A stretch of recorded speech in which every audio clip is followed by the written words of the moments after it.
আসসালামু আলাইকুম বন্ধুরা, কেমন আছেন? আজ আমি রান্না করব গরুর কাচ্চি বিরিয়ানি। প্রথমে আমি পেঁয়াজ বেরেস্তা করার জন্য পেঁয়াজগুলো বাদামি করে ভেজে তুলে নেব। তারপরে সেই তেলের মধ্যে আলু, আদা, রসুন আর একটু লবণ মাখিয়ে আলুর সাথে আলুগুলো ভেজে নেব, হালকা করে ভেজে নেব। আর পরিমাণ মতো তেল দিয়ে দিবেন, যা পোলাও আর মাংসের মধ্যে লাগে সেই পরিমাণ মতো তেল দিয়ে তারপরে ভেজে তেলগুলো তুলে ফেলবেন। তারপরে মাংস দিয়ে এখন আমি যে মশলাগুলো দেখাচ্ছি সেই মশলাগুলো দিয়ে দেবেন মাংসর সাথে। প্রথমে আমি আদা, রসুন, গরম মশলার গুঁড়ো, দারচিনি, এলাচ, জিরে গুঁড়ো, ধনে গুঁড়ো, দারচিনি, এলাচ আস্ত, তারপরে জর্তি, জায়ফল, পোস্তা দানার পেস্ট, কাঁচামরিচ, লেবুর রস, লবণ, রাঁধুনি বিরিয়ানি মশলা অল্প, টক দই, গোলাপ জল, কিশমিশ, পেস্তা বাদাম, কিছু এখন দেব, কিছু পরে দেব। আর যে তেলটা তুলে রেখেছি সেই তেলটা আগে পরিমাণ মতোই দিয়েছিলাম পেঁয়াজ বেরেস্তা করার জন্য, যাতে মাংস আর কাচ্চিতে পুরাই হয়ে যায়।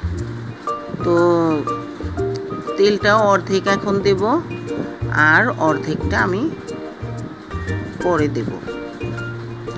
এখন তেল দিয়ে দিলাম, তেল দিয়ে মাখিয়ে আলুগুলো এখানে সাজিয়ে তারপরে 2 ঘন্টার জন্য আমি ঢাকনা দিয়ে ঢেকে ম্যারিনেট করে রেখে দেব। 2 ঘন্টা পরে ফিরে আসব। এখন আমি কয়লাতে আগুন ধরিয়ে একটা স্টিলের বাটিতে রেখে আমি ঘি অথবা তেল দিয়ে ঢেকে দিলাম। এখন কাচ্চির গ্রান অলরেডি হয়ে গেছে। এখন আমি চালগুলো হাফ সিদ্ধ করে রেখেছিলাম, সেই হাফ সিদ্ধ চালগুলো আমি অর্ধেক দিয়ে দিচ্ছি। তারপরে বেঁচে ঘিয়ের সাথে আমি দুধ মিশিয়ে রেখেছিলাম আর অর্ধেক তেল, যে তেল রেখেছিলাম অর্ধেক তেল পেঁয়াজ বেরেস্তা, পেস্তা বাদাম, কিশমিশ দিয়ে তারপরে বাকি অর্ধেক চাউল দিয়ে দেব।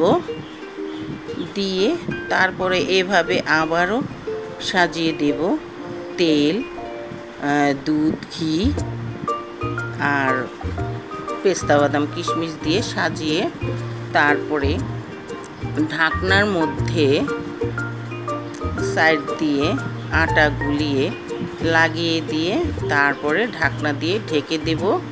প্রথমে 10 মিনিট ফুল আঁচে থাকবে, তারপরে কমিয়ে কমের চেয়ে আরেকটু সামান্য বেশি, মাঝারির চেয়ে নিচে আধা ঘন্টা 40 মিনিট রাখলেই হবে। এই যে আমার হয়ে গেছে, এখন দম দেওয়া হয়ে গেছে। এখন পরিবেশনের জন্য রেডি। দেখুন কি সুন্দর হয়েছে, লোভনীয়, আর খেতেও খুব মজা হবে।